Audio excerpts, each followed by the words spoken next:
Okay, we're here at the Penny Arcade exhibition, which people are calling PAX.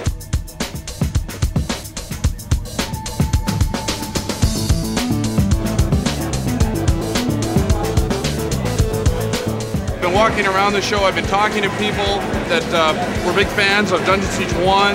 Dungeon Siege 1 was a terrific game, and we worked very hard on it.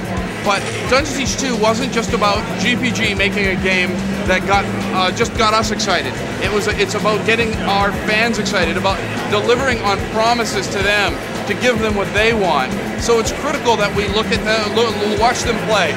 We listen to their feedback. Looking forward to a nice, large environment, better monsters. Looking forward to the skill tree, more player customization. Punch right on through, get a hold of me, we'll get you into the office for some playtesting.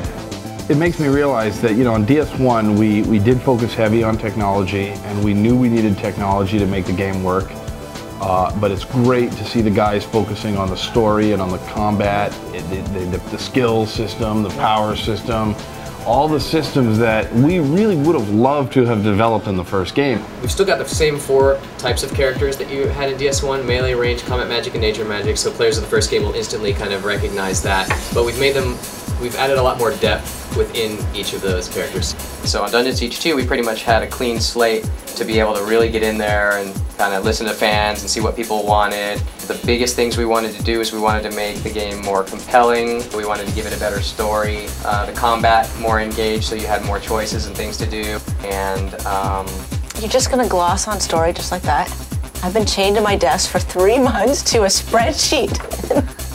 Just one so Sarah's done a little bit of work on the story, I guess. It's important to find a good balance between story and gameplay. We wanted to make sure that there was plenty of action to whet the appetites of the gamer who just wants to get out there.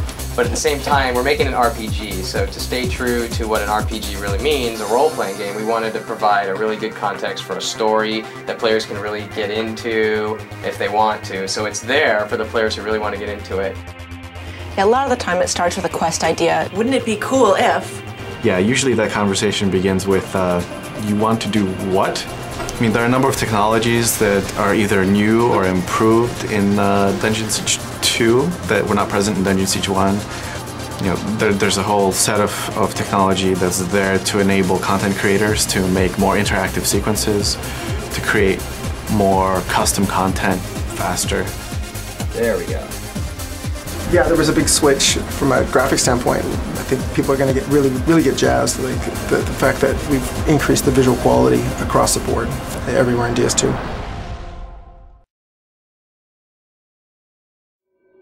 So the vision for DS2, we wanted an evolution in terms of the look. We were pushing for something a little more gritty. Sitting down with engineering and design, we talked about what we wanted to accomplish. Where is it heading visually?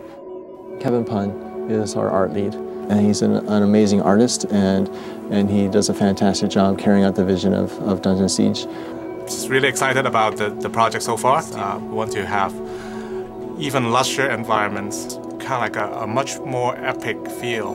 We have a lot of artistic freedom to do what we like. I do a lot of the character design along with Scott. First, we start off with a basic drawing. Usually, we'll do a concept sketch of the character we're going to model.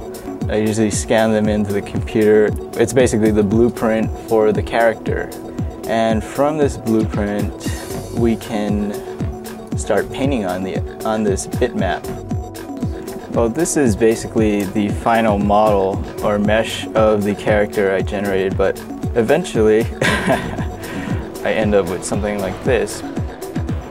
Right here I have the mesh of the character, which is what you'll see in the game. The rig is what we actually animate to deform this mesh and to get the engine to see.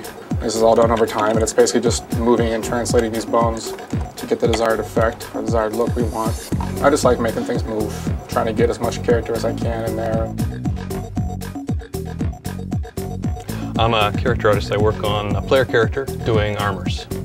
I start off with a 2D sketch so that either myself or one of the other artists on the team can actually make textures for the models in the game.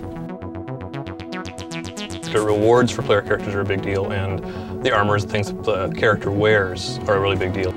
It's exciting to look at your character being cool.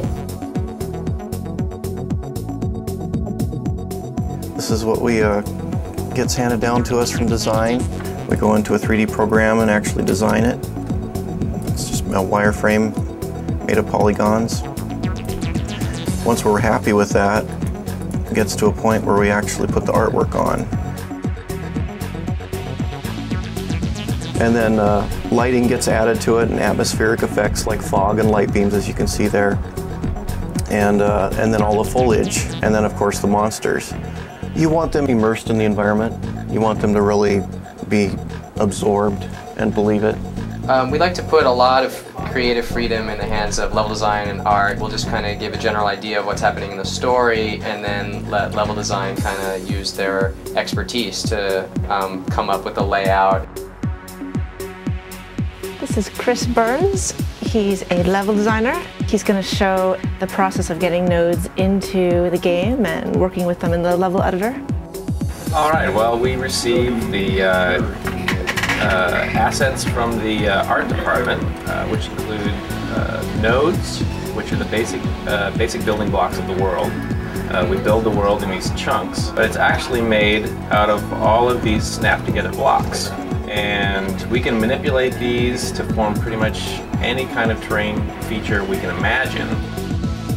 It's actually fairly simple geometry that over the top we use DirectX 9 shaders with normal maps. And it's basically a layered process where we take 2 or 3 normal maps and scroll them over each other, and it then gives, through the shader, gives the effect of light reflecting through water.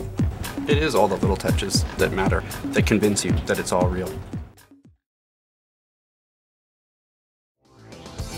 Tuning and balancing is the process where the designers will go into the game and look at the path that the player walks and check kind of where the monsters are along that path, what level they are, and tune them so that they kind of match where the expected level of the player is. What do you think about, like, you know how sometimes you got power combinations? I'm a believer. I'm from the school of play the game. And don't just play the game for 5 minutes. Play the game for 20 hours.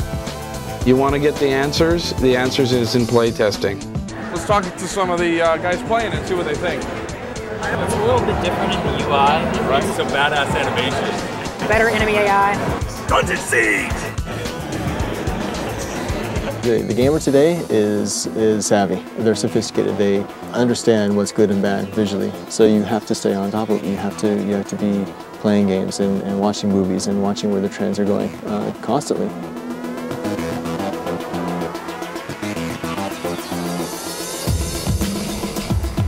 E3 is the largest trade show for interactive entertainment in the world, and it is the place to be if you want to announce a game, because just about every press representative is going to be there. So, you know, from print, web, TV, they're all going to be there.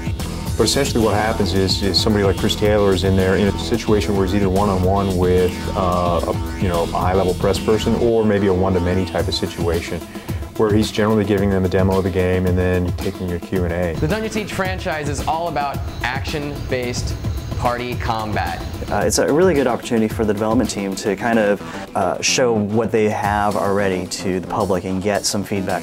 They can just see reactions from people. Good time. Good times. I'm always impressed with everyone who goes to E3 and puts in just all the effort, because it is just a lot of work, and a lot of these people who are working the show are artists or testers or designers, and they're not necessarily used to this type of environment or this type of development, and it's just amazing what they can do. This cutscene here is one of the beginning cutscenes that tells part of the introduction to the story. I really think people are starting to see that. You know, as we showcase more and more about, you know, the cinematics, the story, the new features that we've added, all that sort of stuff is really getting people excited. You get such a range of people. I think you get people who never seen the game before, and you show it to them, and their jaw just drops, and they're just in awe of what they see. You have people who are big fans of DS, and these guys, they just sit there at the booth and just play the game. It looks gorgeous. The engine's very powerful. It's very very beautiful game. Yeah, I think that it's fair to say that when people play DS2, they are going to say, you know, wow, these guys have packed a lot more into this game than we really were expecting. That we thought, you know, hey, sequel, take it to the next level, just pack that sucker.